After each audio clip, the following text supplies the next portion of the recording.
आज हम करेंगे चैप्टर 3 का क्वेश्चन नंबर 41। आइए रीड करते क्वेश्चन क्या है।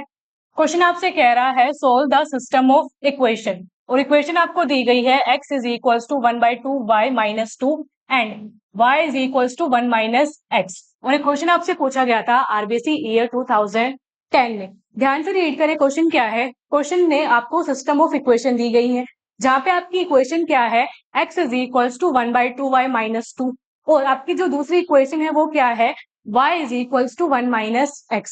ये इक्वेशंस को आपको क्या करना है, सोल्व करना है। सोल्व करने का मतलब है कि आपको इन इक्वेशन से x और y की जो वैल्यू है वो कैलकुलेट करनी। आइए स्टार्ट करते हैं क्वेश्चन। तो हमने लिखा आंसर। आपको क्वेश्चन में क्या दिया था, आपको क्वेश्चन ने सिस्टम ऑफ इक्वेशन दी है, विच मीन्स आपको पेयर ऑफ लीनियर इक्वेशन दी गई है। तो हम लिखते हैं given pair of linear equations. जो पेयर ऑफ लीनियर इक्वेशंस आपको दी गई है, आपको क्या दी गई है, x is equals to 1/2 y minus 2। ये क्या है, आपकी पहली इक्वेशन है। क्योंकि ये आपकी पहली इक्वेशन है तो आप इसे क्या लेट करेंगे, इक्वेशन नंबर 1। हमने इसे लेट किया, ये है हमारी फर्स्ट इक्वेशन। सिमिलरली आपको जो सेकेंड इक्वेशन है वो क्या दी गई है, y is equals to 1 minus x। ये क्या है, आपकी सेकेंड इक्वेशन। तो आपने इसे क्या माना, इक्वेशन नंबर 2। अब हमें क्या करना है, इन दोनों इक्वेशंस को सोल्व करना है और यहाँ से x और y की वैल्यू कैलकुलेट करनी। अगर हम ध्यान से देखें तो जो आपकी फर्स्ट इक्वेशन है वो एक्चुअल में क्या है, x की वैल्यू आपको दी है y की फॉर्म में।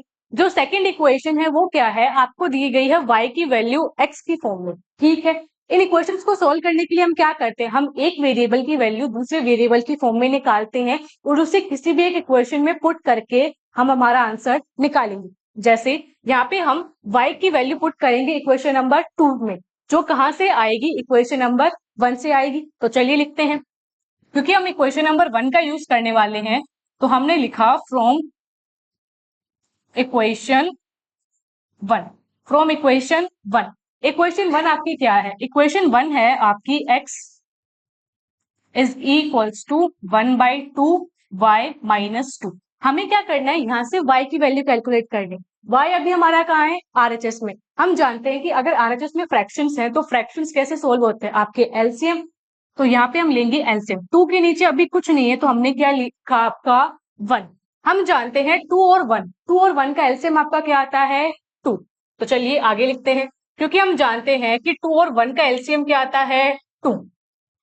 y के नीचे क्या है, 2, तो ऊपर आपका न्यूमरेटर में क्या रहेगा, y। 2 के नीचे क्या है, 1। 1 की टेबल में जो 2 है वो आपका कितने टाइम्स आता है, वो आता है आपका 2 टाइम्स।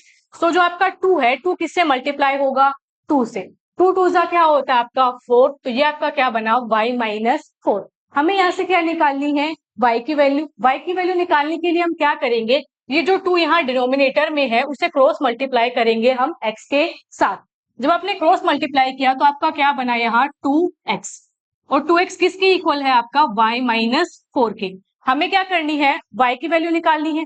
y की वैल्यू निकालने के लिए हम क्या करेंगे यहाँ पे, कि यहाँ जो 4 है वो आपका किसका है, अभी माइनस का। उसे हम कहाँ भेजेंगे, आपके एलएचएस में। जब ये एलएचएस में जाएगा तो ये किसका हो जाएगा, आपका प्लस का। तो आपका जो एलएचएस है वो कैसा दिखेगा, 2x प्लस 4। ये आपने अभी क्या निकाली, y की वैल्यू। y की वैल्यू अभी आपने क्या निकाली, 2x प्लस 4।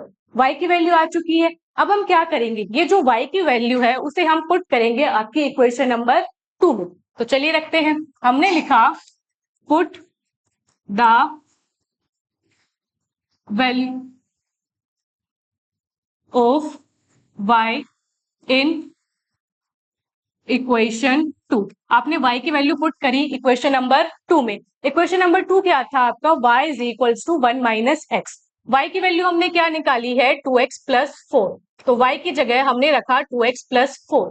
ये किसके बराबर है, ये बराबर होगा 1 माइनस x के। तो यहाँ हमने क्या रखा, 1 माइनस x। अब आप देख सकते हैं कि ये जो आपकी इक्वेशन बनी है वो सारी की सारी एक सिंगल वेरिएबल में बन गई, जो कि क्या है आपका x। तो यहाँ से हम क्या कैलकुलेट करेंगे, आपके x की वैल्यू। हम क्या करते हैं, वेरिएबल्स को एक तरफ रखते हैं, कॉन्स्टेंट्स को एक तरफ रखते हैं। तो चलिए वेरिएबल एक तरफ रखते हैं, तो यहाँ है आपका 2x।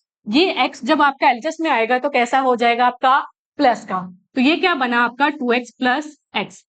कॉन्स्टेंट को हम उस तरफ लेके जाएंगे, यहाँ ऑलरेडी था आपका 1, जब आप 4 को उस तरफ लेके जाएंगे तो वो किसका हो जाएगा माइनस का, तो ये क्या बनेगा आपका 1 माइनस 4। ठीक है, नाउ 2x प्लस एक्स आपका क्या होता है 3x, यहाँ क्या बना 3x, ये किसके इक्वल आएगा 1 माइनस 4।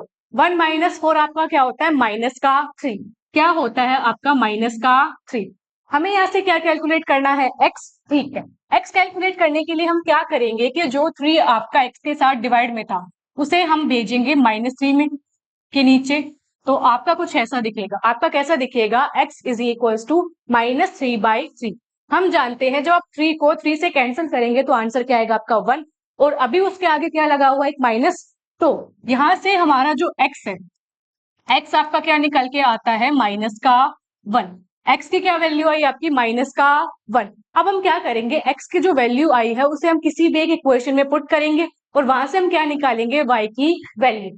लेट्स से कि आप x की वैल्यू किस में पुट करेंगे इक्वेशन नंबर 2 में, तो हम क्या लिखेंगे put the value of x in equation second. Equation number जो सेकंड थी हमारी वो क्या थी, y is equals to 1 minus x. X की जगह हम क्या रखेंगे आपका माइनस का 1, एक्स की जगह हम क्या रखेंगे आपका माइनस का 1, तो आपका क्या बना y is equals to 1 minus x की जगह रखा माइनस का 1, तो ये क्या हुआ y is equals to minus into minus क्या होता है प्लस, तो ये बना y is equals to 1 plus 1।